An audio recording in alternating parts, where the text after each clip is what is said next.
सज्जनों, एक बार भगवान का कौशल देश अवध में आगमन हुआ। वहां के राजा नग्नजित थे, उनकी कन्या का नाम सत्या था, वह नग्नजिती था। उन्होंने 7 ऐसे उद्भट बैलों को स्वयंवर के रूप में स्वीकार किया, जिन 7 बैलों को एक साथ कोई ना दे उस पुरुष के साथ अपनी कन्या का हम विवाह करेंगे। भगवान आज आए हैं, सुना है कि आपकी कोई कन्या है। हाँ महाराज। भगवान कहा वह कन्या आप मुझे दान करें। कहा भगवान ये स्वयंवर की विधि है, 7 बैलों को नाचना, संकोच में कह नहीं पाते, आप जैसा बर मेरी कन्या को मिले कहाँ, पर यह भी तो एक संकल्प हो चुका। भगवान कहते हैं सब हम कर लेंगे। और देखते ही देखते भगवान 7 रूपों को प्रकट किया, 7 बैल एक साथ नाच दिए गए और भगवान का यह विवाह सत्या के साथ, 6ठा विवाह। सत्या वल्लभ भगवान की जय। और महाराज नग्नजित ने भगवान को बहुत सारे दहेज दिए। छीना झपटी की विवाह कर लो भले, पर मिलता कुछ भी नहीं है। और ब्याह में दहेज का उद्देश्य रहता है प्रायः करके। और इस विवाह में चूंकि समझौता हुई थी और बात मिलजुल के किया गया, तो बहुत सारे दहेज हैं। भागवतकार भगवान व्यास का 10,000 गाय, 3,000 हाथ दासी, 9,000 हाथी, 9 लाख रथ घोड़े, 9 लाख रथ, 9 करोड़ घोड़े और दासों की अनगिनत संख्या। ये दहेज के रूप में। राजा को तो राजसी संपदा चाहिए ना, उनकी ताकत बढ़े, खजाना का, सेना का, वो सारी संपदा भगवान को प्राप्त हुआ। एक बार के देश में भगवान का आगमन हुआ, पंजाब और कश्मीर के मध्य भाग में। यहाँ के राजा की राजकन्या भद्रा, उनके साथ भगवान का 7वां विवाह हुआ। भद्रा वल्लभ भगवान की जय। एक बार भगवान दक्षिण देश की यात्रा करते हैं, वहाँ मध्य देश है, आज का मद्रास है। वहाँ की राजकन्या का नाम लक्ष्मणा था, उनके लिए स्वयंवर की रचना की गई। स्वयंवर में एक तालाब, पानी का सरोवर, उसके किनारे का दरखत वृक्ष, उस पर में घोंसला, घोंसले में चिड़िया, चिड़िया की छाया जल में दिखे, चिड़िया की छाया नहीं, चिड़िया की आंख की छाया।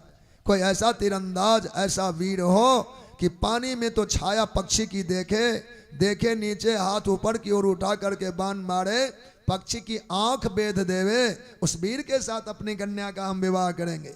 इतना कठिन स्वयंवर था वह, पर भगवान गोविंद ने उसको भी सफलता पूर्वक पूर्ण किया। नीचे देखकर ऊपर बाण चलाए, वह पक्षी बेच दिया गया। 8वीं जो वह पटरानी भगवान की, लक्ष्मणा नाम की, तो लक्ष्मणा वल्लभ भगवान की जय। ये 8 पटरानियां हैं भगवान की, 8 विवाह परिपूर्ण हुआ। संख्या देख करके लगता होगा कि भगवान विवाह की संख्या आगे और कहेंगे। ये हमारी गीता के 7वें अध्याय में ये 8 पटरानियां बैठी हैं। अहंग कहा गया है, जो भूमि रापो अनलो वायु खंग मनो बुद्धिरे बचा अहंकार इति यम में भिन्ना प्रकृति रष्टधा। जब परमात्मा पुरुष है, जगत प्रकृति है। परमात्मा जो पुरुष शक्ति है, उनकी प्रकृति है, अष्टधा प्रकृति है। अवतार काल में 8 पटरानियों के रूप में सेवा करती हैं, दासी बन जाती हैं, गोलोक में जाके कंठमाल बन जाती हैं। निर्गुण वाले प्रकृति और पुरुष कह करके उनकी प्रशंसा करते हैं। ये हमारे ठाकुर की महिमा है। बोलो नंदन नंदन भगवान की जय।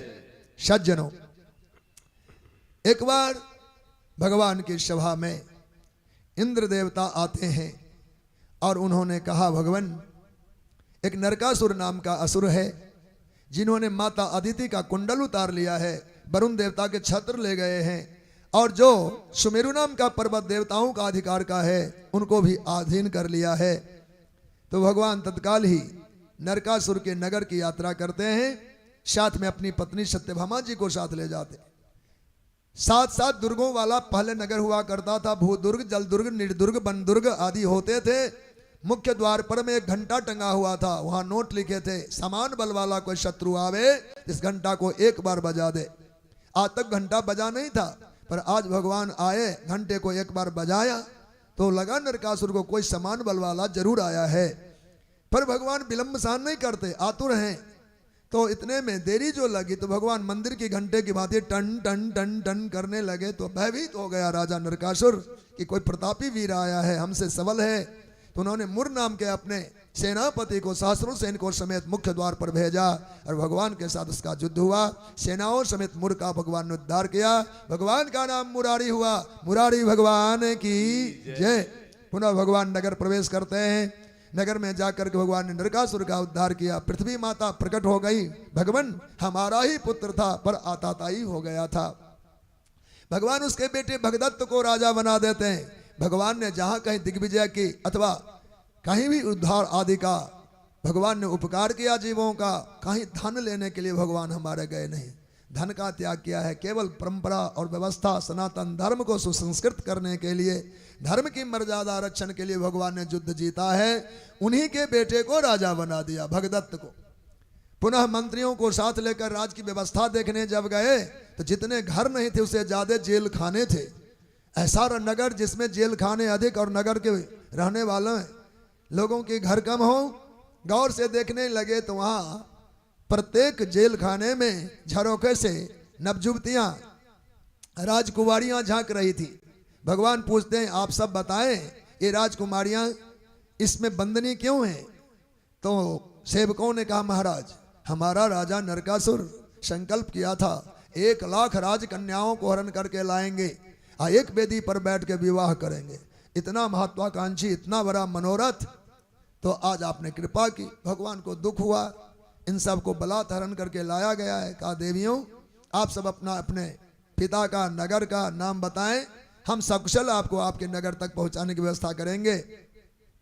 भगवान जब यह कहते हैं कि आप सबको आपके नगर हम पहुंचा देंगे तो उन वीर छत्रानियों ने क्या कहा? कहा भगवान आप जानते ही हैं हम छत्रानियां हैं, एक बार चौखट लांघने के बाद दोबारा हमारा प्रवेश उस घर में नहीं हो सकता, और अगर ऐसा ना हुआ तो आप मर्यादा के लिए अवतरित हुए, धर्म रक्षण के लिए, आपका धर्म संस्थापना के लिए अवतार है। आप समझ सकते हैं हमारे बाहर रहने पर घर में प्रवेश नहीं होगा तो हमारे धर्म का क्या होगा, हमारे धर्म में व्यवधान आए तो आपके धर्म का क्या होगा। इस विषमता में आप ही मुझे स्वीकार करें। और भगवान सोच विचार कर उन्हें 16,100 को भी स्वीकार किया। तो 16,108 विवाह भगवान के परिपूर्ण हुए। भक्त वत्सल भगवान की, सिद्ध द्वारिकाधीश भगवान की जय।